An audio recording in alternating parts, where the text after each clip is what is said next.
Rich Scheidner, Taylor Negron, Charles Zucker, Larry Scarano, and Mitchell Rose. Some of America's brightest comics, and who knows what else. Now here's your host, Bill Boggs. Thank you. Thank you. Oh, thanks. That's nice. If this first comedian hadn't gotten into comedy, he'd probably be out chasing people with power tools. From Los Angeles, a crazy person, Rich Scheidner. Hey!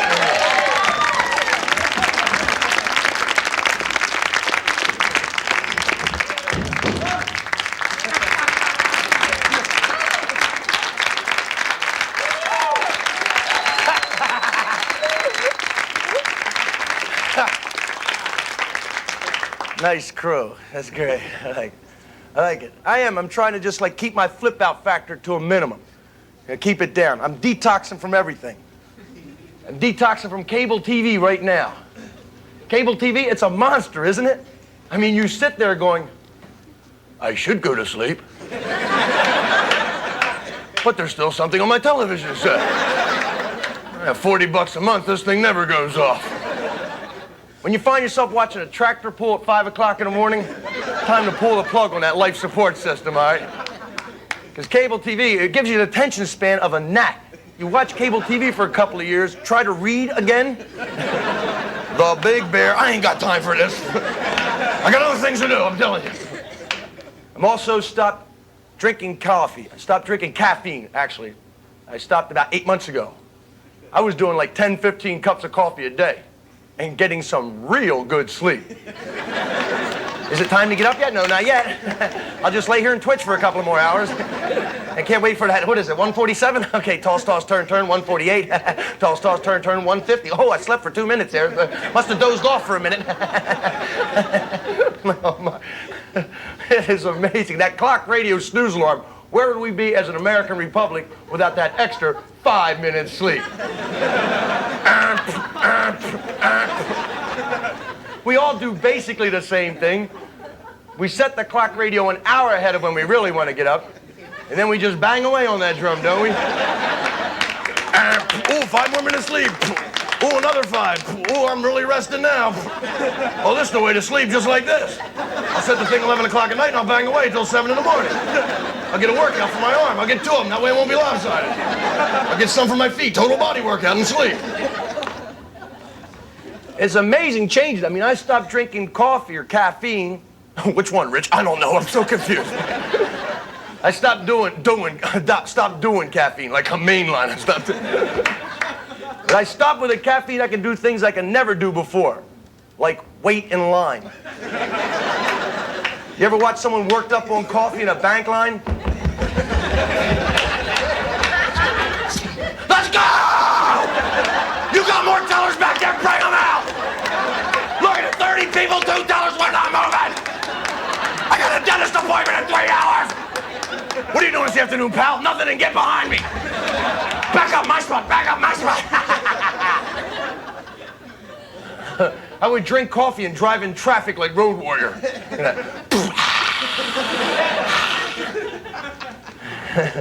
Now I'm doing adrenaline. Adrenaline's great, isn't it? Okay, I'll take a stand for all of you. Adrenaline is good. You all do adrenaline every once in a while. Say you're driving along in your car, not really paying attention.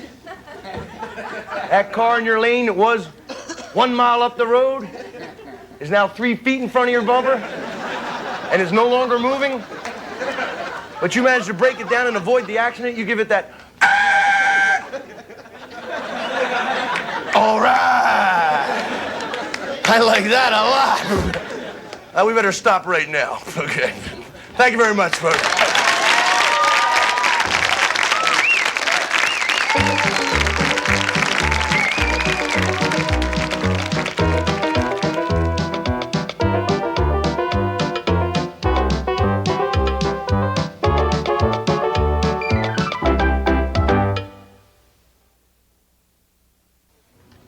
You may have seen this next fellow in the movies. He'll be appearing with Alan Arkin in Bad Medicine, and this is the guy who delivered a pizza to Sean Penn in Fast Times at Ridgemont High, Taylor Negron. Yeah.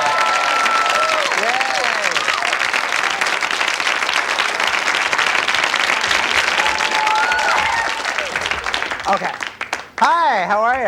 All right. Good, okay. I feel very good. I'm in New York and I'm wearing this coat and I feel very, very, very Avenue A, very Avenue B, very Fifth Avenue, very, very, very Lexington. I feel like I'm a fire engine going down Lexington Avenue. I'm snow. I feel like with this coat I want to just scream obscenities and not wear shoes. I really do. I want to like just pee in a subway. I don't know. I have a lot of feelings tonight.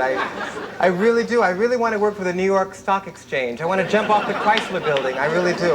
But I don't. I have a lot of feelings. I feel like I'm having an audience with the Pope. Yet at the same time, I feel like the Pope is in this audience. Very strange. I was very excited about coming to the show, you know, and I was so excited that I dressed improperly and I mismatched my geranimals. I'm wearing the zebra and the cow. I'm very excited. Comedy Tonight flew me out from Los Angeles, and I don't know. I don't like flying. I think there's something very frightening about chain smoking 30,000 feet in the air and knowing that your zip code is changing every 3 seconds. You know, it's very devastating, very frightening. And of course, you must all know that I abuse my liquor privileges on the plane. I do. I get very, very drunk, and then the stewardess comes by, and it's like, I love you so much. Yeah. Have you ever noticed, and this is what I noticed on the plane, was that people, as they drink, their speech progressively gets more slurred, except for their drink order. So it's, so it's like, yeah, no big, oh, yeah, I'll have a bourbon and soda. I'm having the white wine. It's just not right. It's just not right.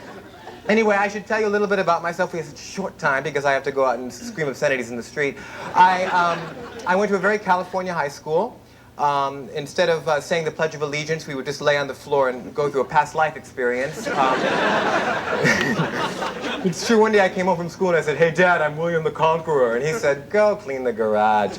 No, but it's very Shirley MacLaine, very Three Dog Night, very on the verge of fifth dimension. I don't know. It's very Bob Dylan, very this side of Melrose. The number one excuse for being tardy in my school was that you were involved in a custody battle, you know. The black side of Glendale. You'd say things like, I'm sorry I'm late, but my mom completely freaked out on the stand. You know, it was very... I think that's sad. Anyway, we used to call our teachers by their first name in L.A. You know, it's like Cynthia and John. You know, it's like, I'm sorry, Cynthia, I didn't do my homework. I was not in the space, but I feel okay about it, and I don't want to invalidate you. You know, very, very intense. Anyway, I went to UCLA for lunch, and there was nowhere to park. You know, I drove around the place twice. I said, you know, this is like a bitch. I might as well just go to Thrifty's and read magazines. And I did. But I had an interesting experience the other day in a supermarket. I want to tell you about it. I realized how everything now is termed light. You know, they have like light Doritos, Crystal Light, Pepsi Light, light beer, light wine. And I came across this thing called light bulbs. You know, and I was like, I could not think. I was like, what are light bulbs? You know, and I grabbed this man. I said, excuse me, sir, what are light bulbs? And he was visibly shaken. He was very taken aback. Anyway, you've been a very, very nice audience. Thank you very much.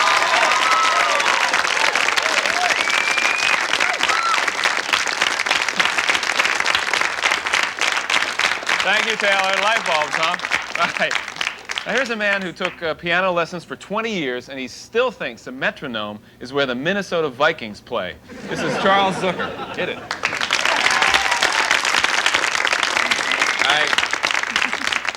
I didn't get a chance to warm up. I'll do that now. That's right, that's chopsticks, and it's one hand. Did you know that in China, this song is called Knife and Fork? All right, let's get down here. A little police action.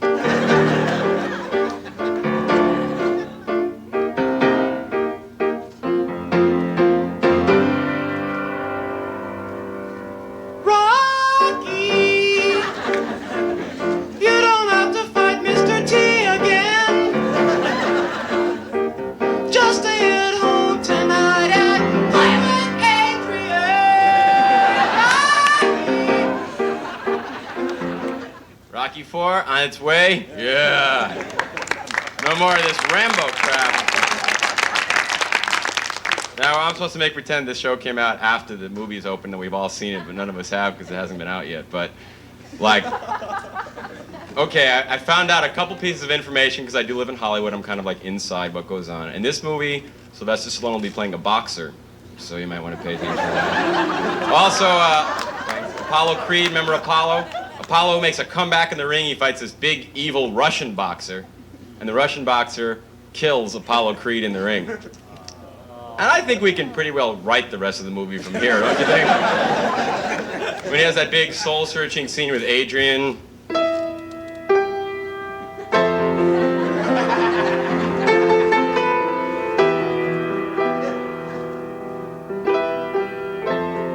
Oh, no, Adrian. Like, this guy looks pretty big to me, you know. I don't know, what do you want me to say, Adrian? What do you want me to say? I'm afraid, all right? Is that what you want to hear me say? All right, you broke me down. But like, you know, Apollo was my friend. He come through for me a lot and stuff, you know. Adrian, I gotta do what I gotta do, man. Like, I gotta do it. I gotta do it for Apollo. And if not for Apollo, then I gotta do it for Mickey, who died in the last movie. And if not for Mickey, then I gotta do it for the United States of America!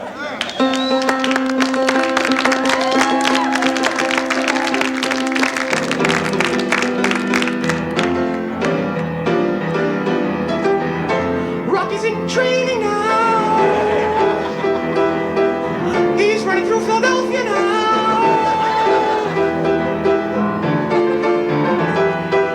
Gonna kick some commie ass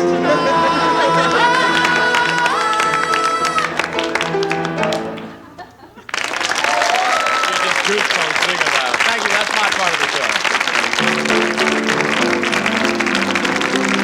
No more calls, please. We have our winners after this.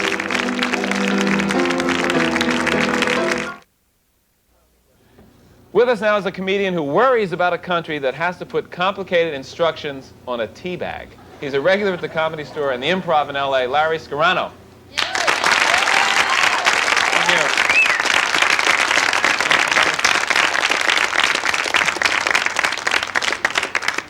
you. And my friend called me last night. He said, let's go play Space Invaders. We went around and visited people that didn't invite us. I got one for you. I'm coming out of the supermarket, right? I got my groceries. I'm walking in my car. I look down at the bag. I see my picture from 20 years ago. What could happen to you? They had a bomb scare in L.A. last week. They sent some explosive sniffing dogs into the supermarket, right? Waited an hour and a half. They went inside. They found the dogs didn't get past the Purina aisle. They had toothpicks. He said, you can call me anytime for this bomb detail fight. A lot of people out of work in this country, right? In my apartment building, they went and hired an Armenian janitor, Mr. Custodian. It really bugs me to put his name on the door and everything. It's really strange. My favorite thing in life is Amelia Earhart luggage. Isn't that a great one? Name luggage after somebody who gets on a plane and disappears forever. It's like that guy who drives around with for sale by owner in the window of his car. I don't want to say to that guy, no kidding, palzo. We don't think Century 21 is high on your Vega, you know what I mean? You're a really hip crowd, I'll tell you. Anybody know how to get this thing off my coat here? I hate this thing now. Doesn't do anything. My friend told me if I don't know what it does by now, don't worry about it anymore. This came from the same mind that invented those Velcro wallets. They were sharp. Mario, table for two. I wasn't going to rob the guy, but his billfold just yelled at me. We're driving 55 miles an hour in America. Nixon's Revenge. That's a good one, isn't it? Do you think driving 55 miles an hour to save gas is about as cool as writing a letter slow to save ink? I heard a good one on TV the other night. Stevie Wonder, 4 in the morning, singing, if you're drinking, don't drive. It's easy for him to say. That's why those Japanese cars are happening. They don't have Miller time in Japan.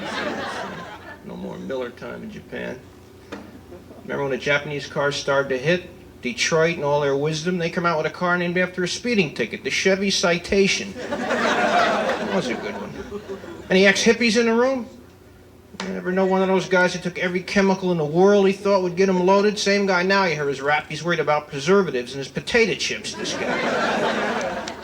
They never knew the long-range effects of all that LSD business. Now they're starting to find out. These 14-year-old kids on the corner spinning around on their heads. There's your acid babies for you right now. Hey, they love that breakdance. And I was walking down the street the other day, right? Kind of walking along there. I got some gum on my shoe, right? I backed up to get it off. 20 people gathered around. Gum on my shoe here. Boy, our hippie heroes let us down, I think. See David Crosby on TV from Crosby, Stills and Nash? I give the guy a lot of credit, though. It is kind of hard to play guitar with handcuffs on. Hey, who's got a lot of nerve? Guy who parks in the handicap space with a ski rack on his car. It's my hero in life. Thank you. See you later.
Mitchell, I'm sorry. FCC regulations, no, but you can't drink liquor on TV. You better go. This apple juice. No, it won't be good for your career. No. I know the balloons are good, but I don't want you to get in trouble. You know? It's important that you just keep moving. No liquor on TV.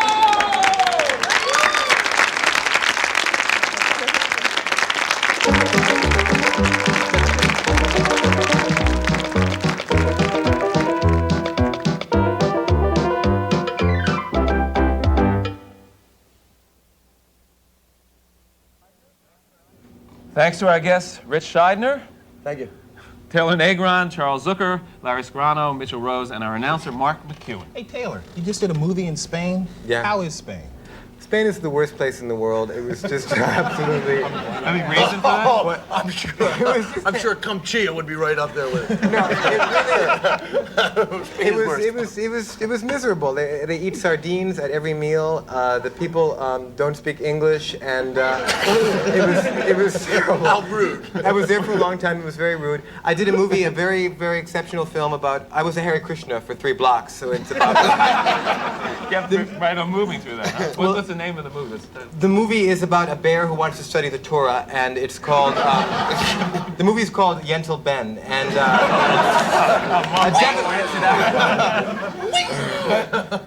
Go ahead. ahead. Well, I mean, I don't want to give too much away. At the end of the movie, I stand in a cave and I sing "Boo Boo, Watch Me Fly." It's a very devastating film, but I also have another film coming out too. Well, it's a movie of the week. It's called Goober the Forgotten Pile, and it's. Just have a few seconds here. I want to ask one question of Rich. No questions for me. I'm really. Oh, go ahead. No, everybody wants to know, how do you feel when a joke bombs? How do I feel? Yeah. I don't really care. I don't care. Well, I mean, I don't know. Like, I've never had a joke bomb. I've been in this business, son. No, I don't care. It's just like, because it's like, no, I don't like this. I hate that. You know, when comics do that, you ever see that? Joke doesn't work, comic goes like that, which implies the joke is over the audience's head. Say goodnight. Okay?